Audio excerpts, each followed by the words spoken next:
Hi guys, so you requested it and I'm going to give it to you. It is another based on a true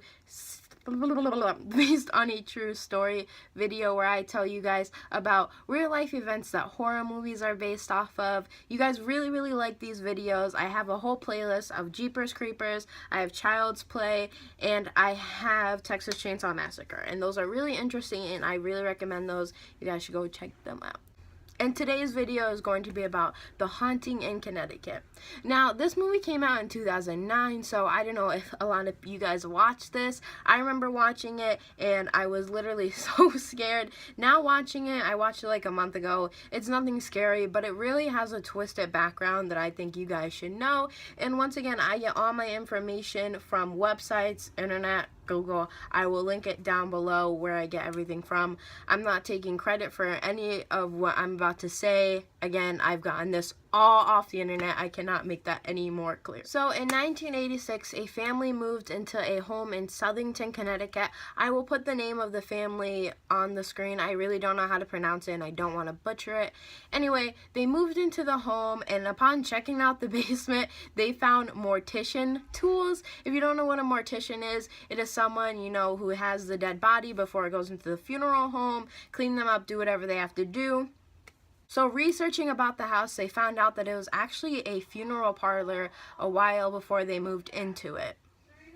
And just like in the movie, the oldest son begins to see ghosts and visions. Now, the movie isn't a lot like the real story behind it.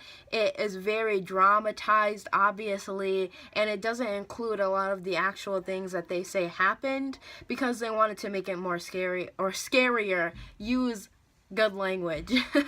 So, not only was the oldest brother seeing this, the whole family claimed to see demons and ghosts and visions and all of this, and the parents actually said that they were raped and sodomized by ghosts and demons, and that is actually insane. I would move the hell out of there, like, girl, boy, bye. I would be out of there. I don't know why they stayed in there. That's ridiculous. And believe it or not, this isn't like an uncommon thing. A lot of people claim that they've been touched sexually by ghosts, and that is just insane. Carmen, the mother, also claimed that when she was mopping the kitchen, the water turned to blood, and that all around the house it smelled like decaying flesh and just disgusting.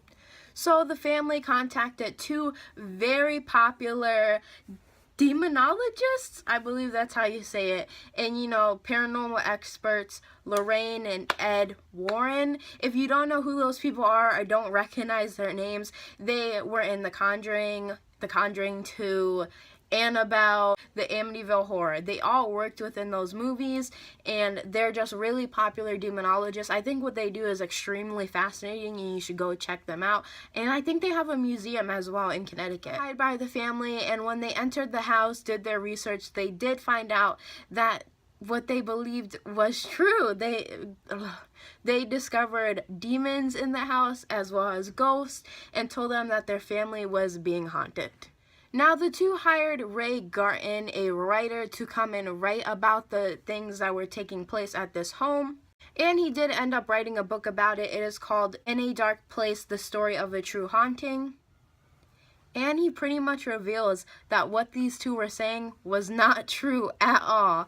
None of the stories that they were saying happened in the house, like the blood turning into water, he knew that it was not true, as well as the family, because when he interviewed the family, their stories just didn't add up with each other's. And he eventually told the father, hey, I think everyone's making this up. And this is what the father had to say, and quote, "You've got some of the story, just use what works and make the rest up. Just make it up and make it scary." That is exactly what Garton did. A lot of his stories in the book were obviously made up. Some the family did believe happened, but you know, we can't believe everyone. Garton said this, and quote, "I used what I could, made up the rest, and tried to make it as scary as I could." People have a few theories about why the family made this up.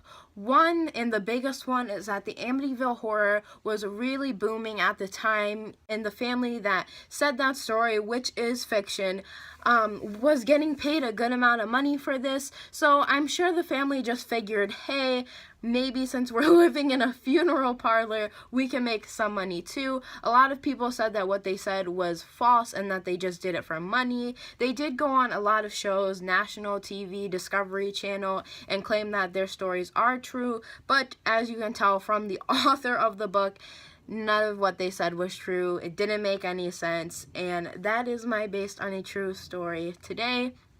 I hope you guys liked it. It's kind of ironic because it's not really true. It's not a true story, but the movie was based off of their claims. So thank you guys very much for watching. I hope you enjoyed this video. I had a lot of fun making it. It was interesting to say the least. There's so much more stuff you can go find on this. I just gave you, the good parts, but they also said a lot of other creepy stuff. You guys should go check it out, and I will see you guys in my next video. Bye. What the hell was that?